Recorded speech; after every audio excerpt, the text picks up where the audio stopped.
In 1633, a 70-year-old man knelt before the most powerful religious institution on earth. He was forced to deny everything he knew to be true. His crime? Looking through a telescope. Galileo Galilei had seen what no human had seen before: the moons of Jupiter, the phases of Venus, mountains on our moon. But what he discovered terrified the men in power. The truth was never the problem, control was. They didn't punish Galileo because he was wrong. They punished him because he was right. And what happened next would shape the war between science and authority for centuries to come. Truth vs. power. This is the story they don't want you to fully understand, because the patterns of that persecution are still happening today. The Curious Child. Pisa, Italy, 1564. The same year Shakespeare was born, another genius entered the world. Young Galileo was different from other children. While they played in the streets, he watched. He questioned. He took things apart to understand how they worked. His father, a musician and mathematician, taught him something dangerous: to trust observation over tradition. In questions of science, the authority of 1,000 is not worth the humble reasoning of a single individual. At 17, Galileo enrolled at the University of Pisa to study medicine. His father wanted him to become a doctor, but during a church service, Galileo noticed a chandelier swinging. Others saw decoration. He saw physics.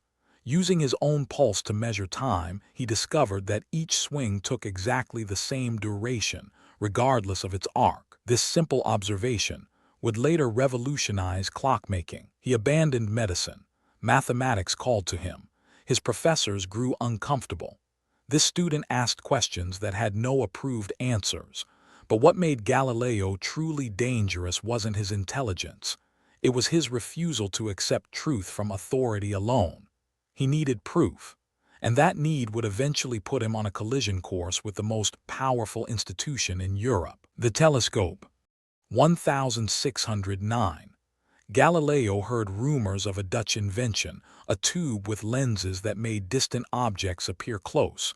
He never saw the original. He built his own. But Galileo didn't just copy it. He improved it. First, 20 times magnification. While others saw a toy, Galileo saw a revolution. One night he pointed his telescope at the moon. What he saw shocked him. The moon wasn't a perfect celestial sphere as the church taught. It had mountains, craters, valleys. It was a world. Then he turned to Jupiter.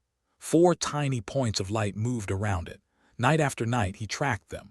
They were moons orbiting Jupiter, not Earth. The universe didn't revolve around us. This single observation shattered 15 centuries of accepted truth. The church taught that everything orbited Earth. Galileo's telescope proved otherwise.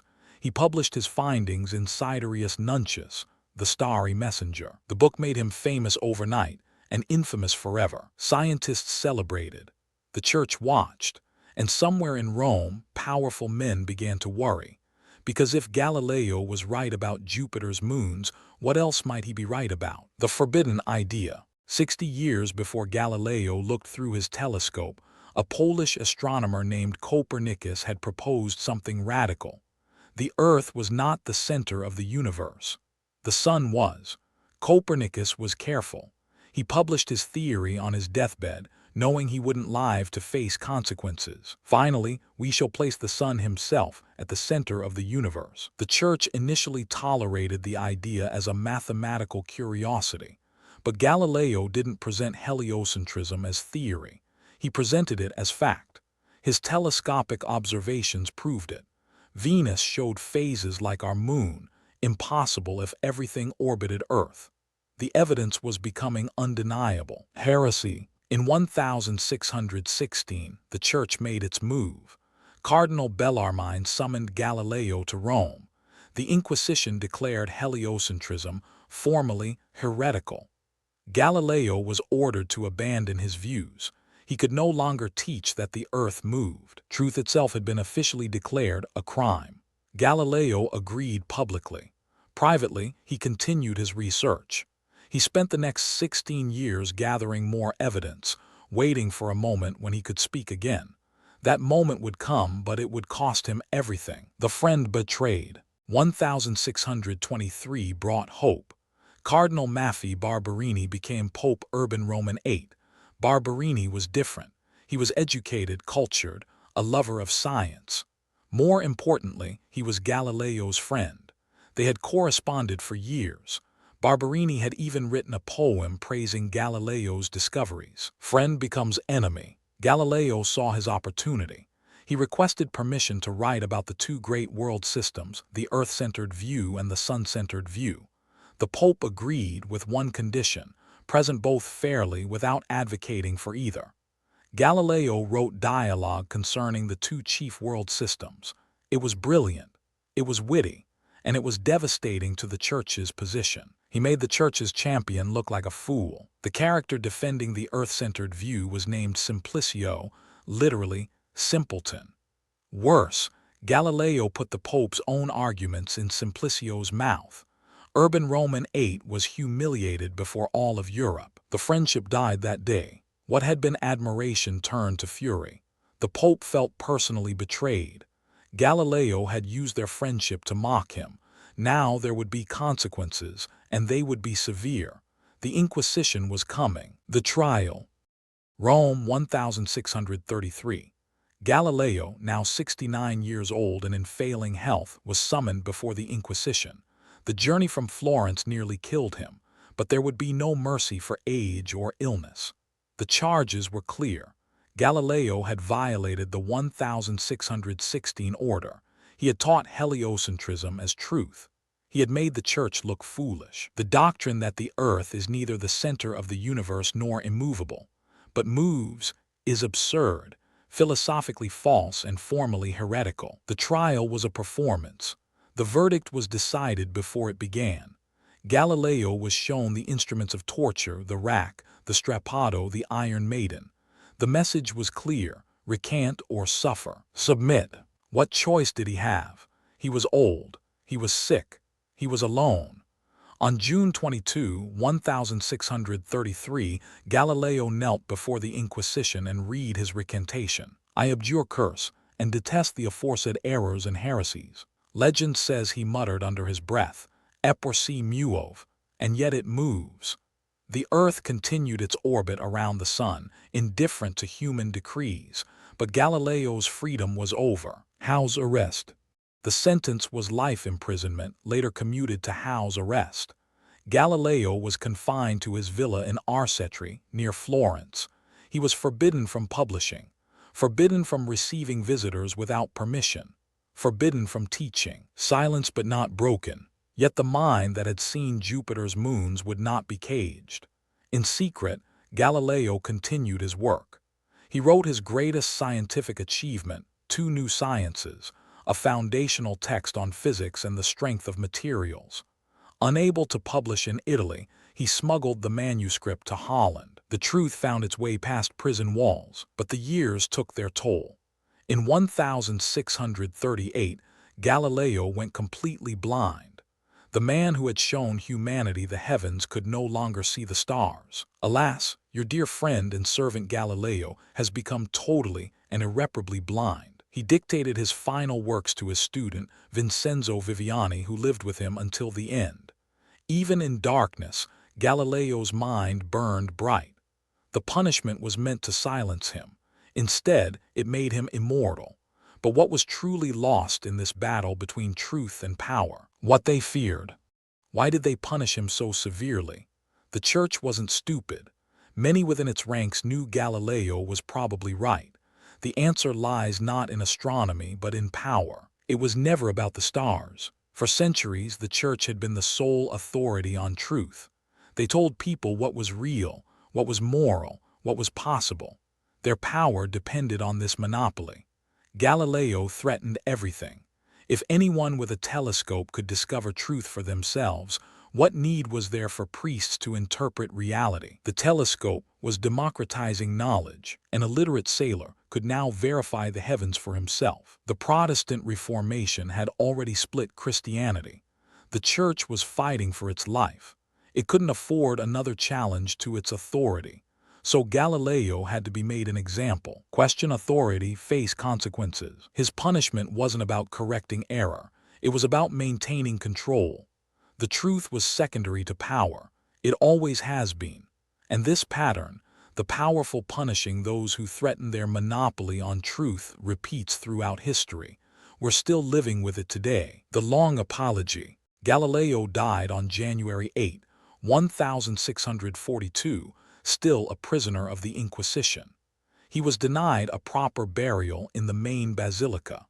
His scientific work remained banned for another 200 years. I do not feel obliged to believe that the same God who has endowed us with sense, reason, and intellect has intended us to forego their use. But truth has a way of surviving persecution. Newton was born the same year Galileo died. Einstein kept Galileo's portrait in his study. Every satellite, every space mission, every GPS system proves Galileo right. The Earth moves around the Sun at 67,000 miles per hour. And the Church, in 1992, 359 years after his trial, Pope John Paul II formally acknowledged the Church's error. 359 years, nearly 4 centuries to admit what Galileo knew in 1610. The apology came, but think about what was lost. How many discoveries delayed? How many minds silenced? Truth waits for no one. The universe didn't care about the Church's decree. The Earth kept moving. The moons of Jupiter kept orbiting. Reality doesn't need our permission to be real. Modern Galileos. You might think this is ancient history, a cautionary tale from a less enlightened age. You would be wrong. The pattern never stopped. Scientists who warned about tobacco were silenced for decades. Researchers who discovered lead poisoning were discredited by industry. Climate scientists received death threats. Whistleblowers exposing government crimes face prosecution. Those who challenge power still pay the price. The Inquisition doesn't wear robes anymore. It wears suits. It files lawsuits. It runs disinformation campaigns. It destroys careers. Every generation has its Galileos, people who see truth that threatens powerful interests. And every generation has its inquisitors, those who punish truth to protect their position. Same pattern, different century. The question isn't whether this will happen again. It's happening now. The only question is, which side are you on? Will you be the one demanding truth or the one punishing those who speak it? Because in the end, we all have to choose. The lesson. What can we learn from a man who lived 4 centuries ago? Perhaps the most important lesson of all. Truth doesn't care about consensus. All truths are easy to understand once they are discovered. The point is to discover them. When everyone believed the Earth was the center of the universe, it wasn't. When the most powerful institution on Earth declared heliocentrism heresy, it didn't change a single orbit. Reality exists whether we accept it or not. Galileo's courage wasn't in having the right answers. It was in asking the right questions, in trusting his observations over authority, in choosing truth over comfort. We live in an age of information and misinformation. Everyone claims to have the truth. How do we know what's real? The same way Galileo did. Look for yourself. Question everything. Demand evidence. Think, question, observe, verify. The telescope in your pocket is more powerful than Galileo's. The knowledge of humanity is at your fingertips. The only question is whether you have the courage to use it, because the punishment for truth-telling hasn't disappeared. It's just changed form. Galileo Galilei spent the last 9 years of his life under house arrest. Blind, isolated, forbidden from sharing what he knew to be true, and yet he won. You cannot teach a man anything. You can only help him find it within himself, because truth doesn't need defenders. It needs discoverers. Every time you look up at the night sky, you prove Galileo right. Every satellite, every space station, every photograph of distant galaxies, they all whisper the same message. The Earth moves. 400 years later, his truth echoes across the cosmos. The men who condemned him are forgotten. Their institution eventually apologized. But Galileo's name is carved into the history of human progress forever. Truth always wins eventually. So the next time you're afraid to speak an uncomfortable truth, remember that old man in Florence. Remember what he sacrificed. Remember that the universe rewarded his courage with immortality. The truth is never comfortable, but it's always worth knowing. History has more to teach us. Subscribe if you want to learn.